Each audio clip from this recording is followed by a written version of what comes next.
Imagine करो Monday का दिन है, आप अपने ऑफिस में बैठे हो और सडनली घड़ी की तरफ देखते हो तो दिन के 3 बज रहे हैं और आप ऑलरेडी थक चुके हो और आपके मन में एक ख्याल आता है कि क्या 30 साल तक यही काम करना पड़ेगा। पर इसी के साथ हम ऐसी लाइफ का भी ड्रीम देखते हैं जहां हम नहीं बल्कि हमारा पैसा हमारे लिए काम करता है और हम आराम से चेयर पर बैठकर बस जिंदगी के स्वाद ले रहे होते हैं। वेल, अगर मैं सच बताऊं तो ऐसी लाइफ जीने के लिए आपको अगले 30 साल नहीं बल्कि 7 साल काम करना है। और वो कैसे होगा? वेल, होगा पावर ऑफ कंपाउंडिंग से। वैसे तो आपने पावर ऑफ कंपाउंडिंग के ऊपर न जाने कितनी वीडियोस देखी होंगी, पर आज मैं आपको बेहद ही इंपॉर्टेंट रूल बताने वाला हूँ जिसे द 732 रूल ऑफ कंपाउंडिंग कहा जाता है, जो मात्र 7 साल के अंदर आपको रिटायरमेंट तक ले जाने का रोड मैप देता है। पर उससे पहले अनिरुद्ध की कहानी जान लो। तो अनिरुद्ध 22 साल का IT कंपनी में काम करने वाला केरला का लड़का जो मुंबई में काम करता है और वो अभी अभी अपनी इंजीनियरिंग खत्म करके अपने 2 करीबी दोस्त रंजन और माथुर के साथ ग्रेजुएट हुआ है। कॉलेज के दिनों से ही अनिरुद्ध का शौक बहुत बड़े थे। उसने कॉलेज खत्म होते ही नौकरी का सोचा, पर साथ ही एक लिस्ट तैयार कर ली कि वो अपनी पहली सैलरी से क्या क्या करेगा। पर अफसोस उसका पहला चेक आया मात्र 20,000 रुपए का। पर वो कहते हैं ना, नवाब की नवाबी नहीं घटती, चाहे कुछ भी हो जाए। जॉब परमानेंट होते ही उसने ऑफिस के पास एक फ्लैट ले लिया और अकॉर्डिंगली अपने खर्चे प्लान करने लगा। धीरे धीरे अनिरुद्ध को पार्टी कल्चर और स्पेंडिंग की आदत लग गई और वो पूरा 20,000 रुपए मात्र 10 से 15 दिन में ही उड़ा देता था। यानी इन टोटल देखा जाए तो इन भाई साहब की फुल ऐश चल रही थी।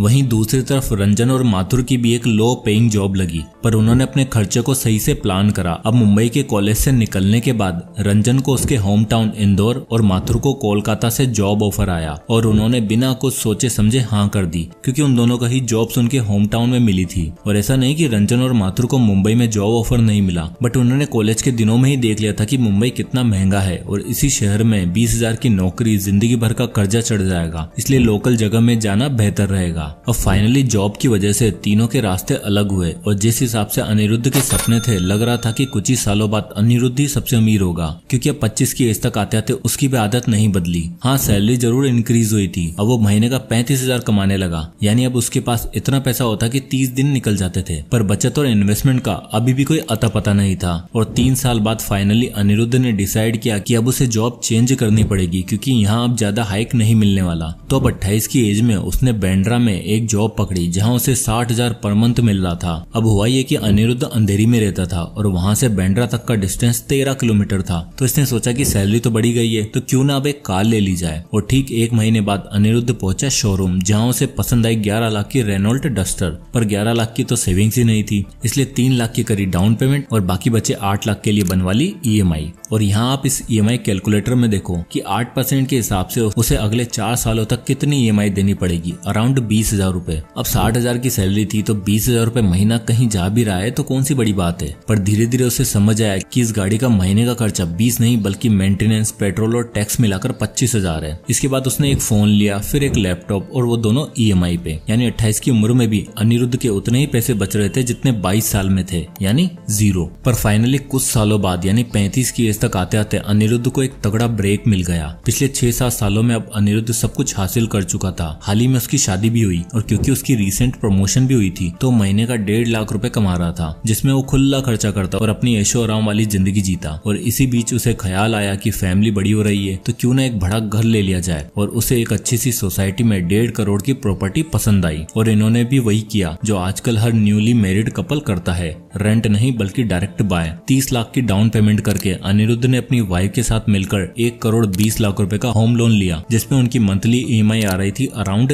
1 लाख रुपए। अब सैलरी 1.5 लाख थी तो अनिरुद्ध ने ये दाव भी खेल दिया। EMI से अनिरुद्ध को सब कुछ आसान तो लग रहा था, पहले गाड़ी, फिर गैजेट्स और अब ये घर। लेकिन अनिरुद्ध ये कभी नहीं समझ पाया कि वो लोन्स और डेट का एक अनइमेजिनेबल ट्रैप में फंस गया है, जहाँ एक गलती उसे सड़क पर ला सकती है। और अब उसे सिर्फ लोन कंपनीज का लोन चुकाने के लिए रोजाना अगले 30 साल तक ऑफिस जाना पड़ेगा। पर वो कहते हैं ना, फटे तो फटे पर नवा भी न घटे। इसलिए अनिरुद्ध ने रखी एक हाउस वार्मिंग पार्टी, जहाँ उसने कुछ करीबी रिश्तेदार और अपने दोनों जिगरी यार रंजन और माथुर को भी इन्विटेशन दिया, सिर्फ ये दिखाने के लिए कि आज वो सक्सेसफुल हो गया है और आज उसके पास बंगला है, गाड़ी है। पर बैंक बैलेंस खैर छोड़ो, अब तीनों दोस्त मिले। दोनों ने अनिरुद्ध को कांग्रेचुलेट किया और पार्टी खत्म होने के बाद तीनों दोस्त फिर एक साथ बैठे और अनिरुद्ध एक एक करके अपनी चीजें गिराने लगा। और इसी बीच रंजन ने उससे पूछ लिया कि इन्वेस्ट कितना किया और रिटायरमेंट का क्या प्लान है। तो इस पर अनिरुद्ध ने कहा कि भाई मैंने इन्वेस्ट नहीं किया, मैं तो बस लाइफ एंजॉय करी है और आगे भी यही करूंगा, और रिटायरमेंट का क्या है वो 60 तक देख लेंगे। और इसी बीच काउंटर क्वेश्चन में रंजन ने पूछ लिया कि तुम इन्वेस्ट करते हो क्या? मैं तो इन्वेस्टिंग के लिए 70-20-10 रूल का यूज करता हूँ। तो इस पर अनिरुद्ध बोला कि ये कौन सा रूल है? तो फिर रंजन बताता है कि उसने नौकरी के शुरुआती दिनों में ही इन्वेस्टिंग के बारे में सुन लिया था,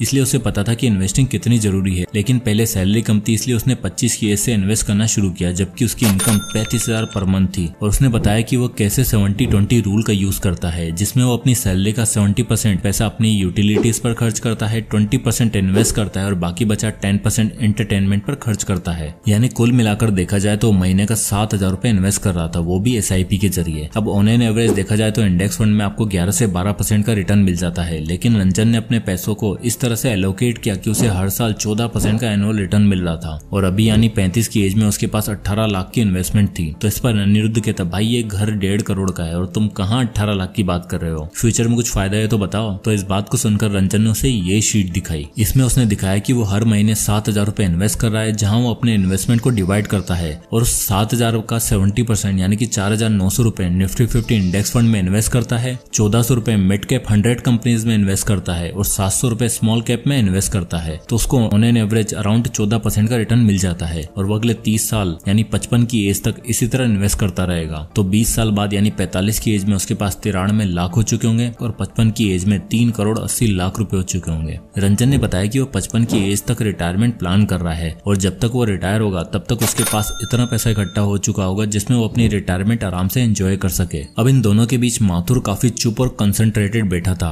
और कहीं ना कहीं अनिरुद्ध और रंजन दोनों को ही देखकर ऐसा लगा कि माथुर का कुछ खास नहीं हुआ है, इसलिए वो नॉर्मल से आउटफिट में आया था और काफी शांत भी बैठा था। और आखिर अनिरुद्ध ने माथुर से पूछ ही लिया कि भाई यहाँ इन्वेस्टिंग और रिटायरमेंट की बातें हो रही है, तू बता तूने कहाँ पर इन्वेस्ट किया है और बीते 10-15 साल में क्या क्या किया। और जब माथुर ने बोलना शुरू किया तो दोनों के होश उड़ गए। माथुर ने बताया कि वो काफी टाइम से इन्वेस्टिंग करता आ रहा है। दरअसल 25 साल तक जब तक माथुर की इनकम 35,000 रुपए थी तब उसको घर की जरूरतों के बाद दिखा कि इतने में नहीं हो पाएगा, इसलिए कुछ साइड इनकम सोर्स भी बिल्ड करना पड़ेगा, जहां से दिन का 3-4 घंटे काम करके भी महीने का 20 से 22,000 रुपए आ जाए। और उसने 2 सालों तक डिजाइनिंग का काम सीखा और फ्रीलांसिंग करने लगा, जिससे उसको महीने का 15 से 20,000 रुपए आने लगा। और 28 की एज तक आते आते उसकी इंक्रीज सैलरी और फ्रीलांस इनकम मिलाकर वो महीने का 70,000 रुपए कमा रहा था। और इसी बीच में रंजन ने पूछ लिया कि भाई तो इन्वेस्ट कब किया? तुमने तो बहुत लेट कर दिया, मैंने तो सुना था कि जितना जल्दी इन्वेस्ट करो उतना अच्छा होता है। तो माथुर ने बताया कि उसने 28 की एज में ही इन्वेस्टिंग शुरू करी, पर उसने इस बीच एक रूल सीखा जो आगे उसको बहुत काम आने वाला था और वो था द 732 रूल ऑफ कंपाउंडिंग। इस पर रंजन बोला, भाई ये 732 रूल क्या है? इस पर माथुर बोलता है कि भाई रुक बताता हूँ, बट सबसे पहले तुम दोनों एक गलती कर रहे हो। माथुर अनिरुद्ध से पूछता है कि ये बताओ तुम्हारे घर की EMI कितनी जा रही है? उसने कहा कुछ 1 लाख रुपए। तो माथुर ने कहा भाई मैं उससे बहुत ही कम इन्वेस्ट करता हूँ, मैं अपनी महीने की टोटल इनकम में से 30,000 रुपए इन्वेस्ट करता हूँ, वो भी इंडेक्स फंड में SIP के जरिए। माथुर रंजन को बोलता है कि तूने 7,000 रुपए इन्वेस्टिंग शुरू करी थी, जो ठीक है क्योंकि स्टार्ट में हमारी सैलरी इतनी थी तो हम ज्यादा इन्वेस्ट नहीं कर सकते थे, बट तुमने एक गलती कर दी, तुमने अपनी इन्वेस्टमेंट को इंक्रीज नहीं किया। अगर तू स्टेप अप SIP करता तो तू जल्दी रिटायर हो सकता था। अब माथुर ने बताया कि उसने सबसे लेट इन्वेस्टिंग शुरू करी यानी 28 की एज से, क्योंकि उसने पहले अपनी इनकम को बढ़ाने पर ध्यान दिया। और अब इस SIP कैलकुलेटर में देखो, हर महीने वो 30,000 रुपए इन्वेस्ट करता है, जिसमें वो हर साल 10% का स्टेप अप भी कर रहा है और उसे 12% का रिटर्न मिल रहा है। तो 35 की एज तक यानी केवल 7 सालों बाद उसकी वेल्थ लगभग 51 लाख रुपए बन चुकी होगी। यानी जिस समय अनिरुद्ध के घर पार्टी चल रही है उस समय यानी 35 की एज तक सिर्फ माथुर ही इकलौता ऐसा बंदा है जिसके पास सबसे ज्यादा इन्वेस्टमेंट है। और अगर वो यही प्रोसेस कंटिन्यू रखता है तो अगले 50 लाख बनाने में इस बार उसे 7 साल नहीं बल्कि 3 साल लगेंगे। यानी इस कैलकुलेटर में देखो, वो 30,000 रुपए इन्वेस्ट कर रहा है, वही 10% स्टेप अप SIP के जरिए और 12% का उसे रिटर्न मिल रहा है। तो 10 साल बाद यानी 38 की एज तक उसके पास 1 करोड़ होंगे और अब अगले 50 लाख बनाने में उसे केवल 2 साल और लगेंगे। यानी 30,000 वो 12 सालों तक इन्वेस्ट करता है तो 40 की एज तक उसके पास 1.5 करोड़ होंगे। यानी सिर्फ 40 साल में ही माथुर के पास वो अमाउंट होगा जिसके बाद आराम से रिटायर होकर वो लाइफ जी सकता है। और तो 40 साल बाद भी जहाँ अनिरुद्ध डेली ऑफिस जा रहा होगा क्योंकि उसे अपने 1.5 करोड़ की घर की EMI भरनी है, वहीं माथुर 1.5 करोड़ की इन्वेस्टमेंट का मालिक होगा। और यही ये दुनिया का 8वां जुबा, पावर ऑफ कंपाउंडिंग, जो सिर्फ और सिर्फ अर्ली और स्मार्ट इन्वेस्टिंग से पॉसिबल है। अब अगर हम इस चार्ट में देखेंगे, इस 732 रूल के अकॉर्डिंग अगर आप 30 30,000 रुपए महीना इन्वेस्ट कर रहे हो तो आपके फर्स्ट 50 लाख केवल 7 साल में बनेंगे। और अब इस चार्ट में आप देख सकते हो कि 10 साल में आपके पास 1 करोड़ होंगे, 12 साल में 1.5 करोड़ और उसके बाद तो एक साल में ही आपके पास 50-50 लाख रुपए बनने लग जाएंगे। जैसे 14 साल में आपके पास 2 करोड़, 15 साल में 2.5 करोड़ और 19 साल तक अगर आप इन्वेस्ट करते हो तो आपकी वेल्थ 5 करोड़ बन चुकी होगी। वहीं अगर आप महीने का इन्वेस्टमेंट ज्यादा करते हो, 30,000 की जगह 50,000 रुपए इन्वेस्ट करते हो, तो अब इस चार्ट में देखो तो 50,000 के इन्वेस्टमेंट पे इस बार 7 सालों में आपके पास 50 लाख नहीं जबकि 80 लाख होंगे। और वहीं 3 सालों में यानी 10 साल के इन्वेस्टमेंट पे आपके पास जस्ट डबल यानी 1 करोड़ 60 लाख की वेल्थ होगी। और 19 साल तक अगर आप इन्वेस्ट करते हो तो आपके पास इस बार 8 करोड़ की वेल्थ होगी। अब मान लो आपकी इनकम और भी अच्छी हो गई है और अब आप 70,000 रुपए महीना इन्वेस्ट करते हो और अपने इन्वेस्टमेंट अमाउंट को हर साल 10% से बढ़ा भी रहे हो, तो इस चार्ट में देखो इस बार अगले 7 सालों में आपके पास 1 करोड़ 10 लाख रुपए होंगे। यानी 7 सालों में ही आप करोड़पति बन चुके होंगे। और अगले 1 करोड़ बनाने में आपको 3 साल और लगेंगे। यानी 10 साल तक इन्वेस्ट करने के बाद आपके पास 2 करोड़ 20 लाख रुपए होंगे। उसके बाद तो अब हर 2-2 साल में 1-1 करोड़ बनाते जाओगे। और 19 साल तक अगर आप इन्वेस्ट करते हो तो आपकी वेल्थ 11 करोड़ की हो चुकी होगी। तो ये होती है कंपाउंडिंग की ताकत। द ग्रेट वॉरेन बफेट को भी अपना पहला $1 मिलियन बनाने में 32 साल लग गए थे। फिर नेक्स्ट मिलियन अगले 3 सालों में और उसके बाद जो उनकी जर्नी शुरू हुई है वो आज तक चलती आ रही है। इस दौरान उन्होंने जो स्ट्रगल किया, जिस तरह की लाइफस्टाइल जी, आगे भी उन्होंने सेम लाइफस्टाइल कंटिन्यू करी। लाइफ की लेटर स्टेज पे आने के बावजूद भी वो मैकडोनल्ड का नॉर्मल ब्रेकफास्ट करते हैं। वो आज भी $31,500 में खरीदे ओमाहा वाले घर में रहते हैं और 93 ईयर्स की एज में भी वो एक बहुत ही सिंपल लाइफस्टाइल जीना पसंद करते हैं। तो वॉरेन बफेट ने दुनिया को कंपाउंडिंग का सही मतलब समझाया, जिसको माथुर ने दिल से फॉलो किया और लगातार अपनी इनकम बढ़ाने पर और इन्वेस्ट करने पर ध्यान दिया। वहीं रंजन ने भी समझा कि सिर्फ इन्वेस्ट करना ही नहीं बल्कि अगर बढ़ती इनकम के साथ 10% स्टेप अप SIP के साथ इन्वेस्ट करता तो उसको भी जल्दी और बेटर रिटर्न मिलते। जहां उसे 1 करोड़ बनाने में 25 साल लग गए, वहीं स्टेप अप के साथ वो कुछ ही सालों के अंदर अंदर ही करोड़पति बन जाता। और जब अनिरुद्ध ने इन दोनों की बातें सुनी तब उसे समझ आया कि वो हर महीने EMI में जो पैसा भर रहा है उससे काफी कम माथुर महीने का इन्वेस्ट कर रहा है और प्लस में अपनी रिटायरमेंट के लिए एक एसेट भी बिल्ड कर रहा है जो अगले कुछ ही सालों में बैठे बैठे उसे पैसा कमा के देगी, जो आपकी रिटायरमेंट के लिए एक बेस्ट और इनफ कॉर्पस होगा।